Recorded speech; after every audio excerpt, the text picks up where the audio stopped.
Welcome to this presentation about the de-risking facility for energy performance contracting. Thank you for taking your time to listen to what this project is all about and what we aim to achieve through this de-risking facility in Mauritius, and how that will contribute to achieving the national energy efficiency targets as stipulated in the nationally determined contribution of Mauritius. So first of all, this is part of a process that's been going on for years, where we now have achieved a first part of support that we are implementing through the support of the Mitigation Action Facility. The objective of this initial part of support is to implement preparatory activities for making this de-risking facility operational and for implementation to be capitalized by the Mitigation Action Facility in the near future. We, the UNEP Copenhagen Climate Center, are implementing the technical assistance needed during this preparatory phase that is lasting from the 1st of January 2025 to the 31st of March 2026.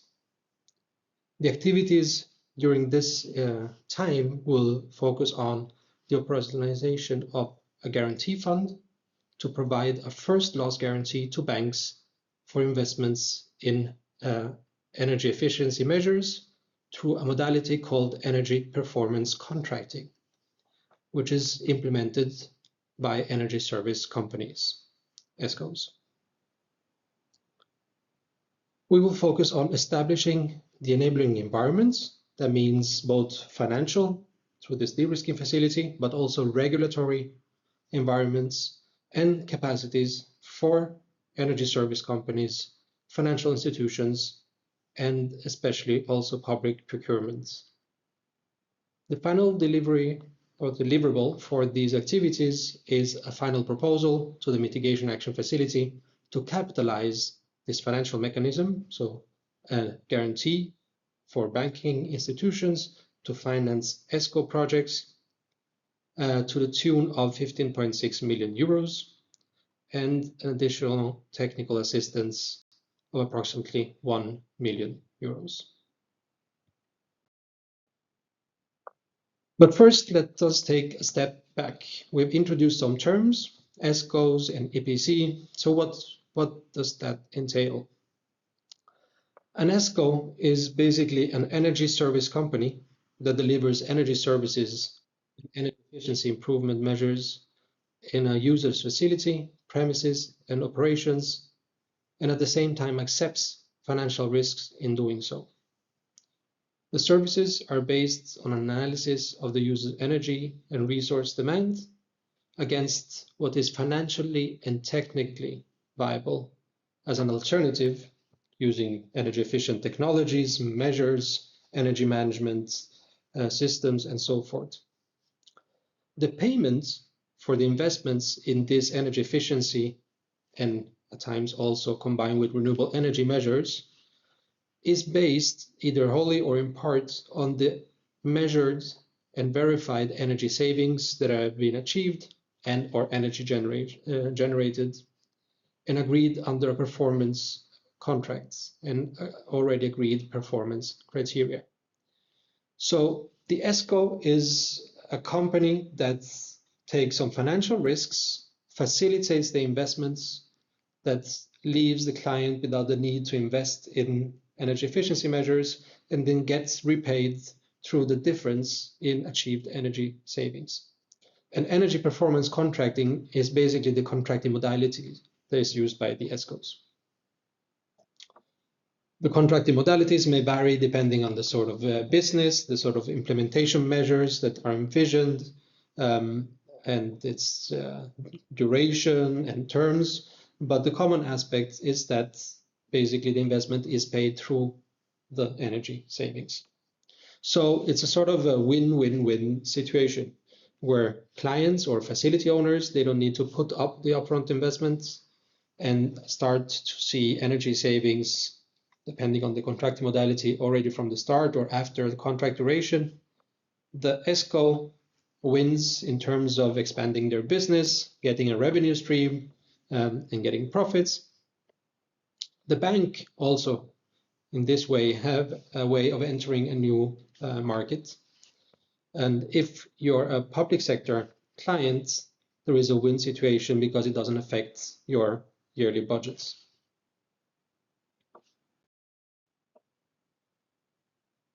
Well, why energy performance contracting?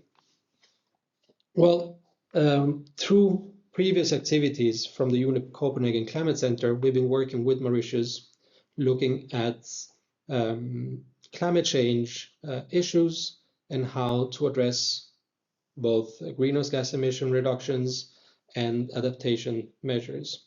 Looking at the mitigation aspects of climate change, we saw that there was a very ambitious target in the national NDC, the 10% energy efficiency improvement by 2030, but there was a sort of lack of concrete implementation instruments to achieve that target.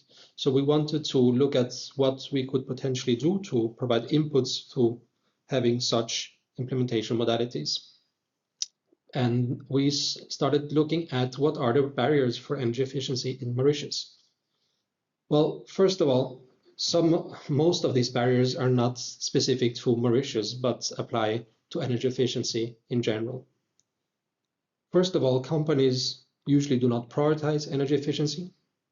So private sector entities, companies devote their capital to invest in their core business.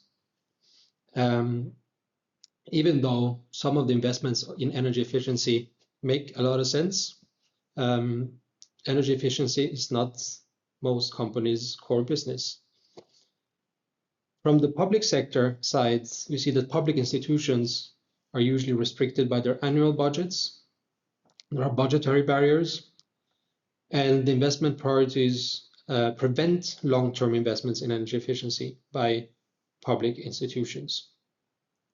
At the same time, we could see that there was some experience with ESCOs and energy performance contracting in Mauritius, but there was an issue in accessing investment capital. So banks were reluctant to lend to ESCOs. First of all, the assets that the ESCOs invest in, they are in the end implemented in a third party, so a client's facilities. ESCOs cannot provide these as collateral. So ESCOs are basically constrained by their own available equity because they're not seen as trustworthy clients from the banks. So only being limited by their own equity available, this puts very much limits on what type of projects they can participate in.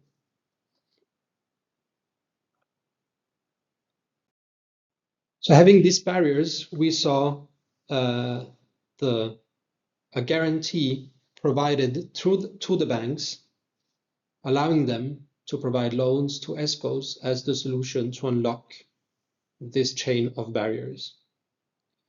And what we envisioned was a facility which is capitalized here by the Mitigation Action Facility. You would have implementation organizations. We have identified the State Investment Corporation with its subsidiary Capital Asset Management as the most relevant implementation organization for such what we called the Mauritius ESCO guarantee. That would be establishing a special purpose vehicle that would provide then guarantees to banks, allowing them to provide loans to ESCOs, loans that are currently offered at concessional terms because they can be classified as green loans. The ESCOs would then be able to invest in energy efficiency measures in third-party facilities. The facility owners would already experience energy savings, and through the energy savings, they will repay to the ESCO. The ESCO would then be able to repay their loan to the banks, and we foresee a limited fee to be paid to the special purpose vehicles to be able to make it revolving and sustainable in the long run.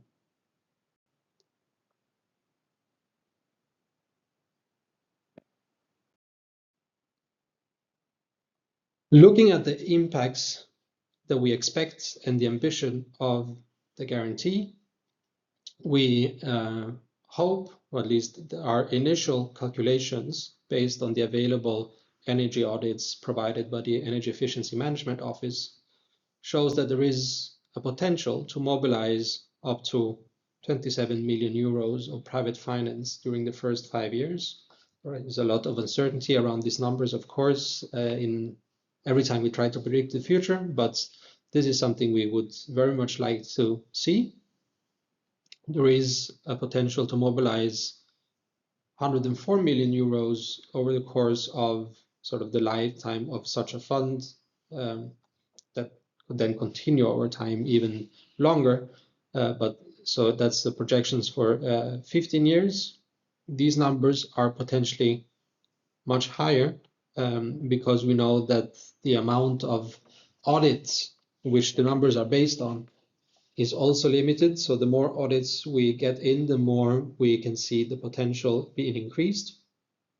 But with these preliminary numbers, we can see that this guarantee fund could assist in reducing greenhouse gas emissions by 210,000, circa 300 ton CO2 during the first 5 years, and up to 1.4 million ton CO2 during 10 years.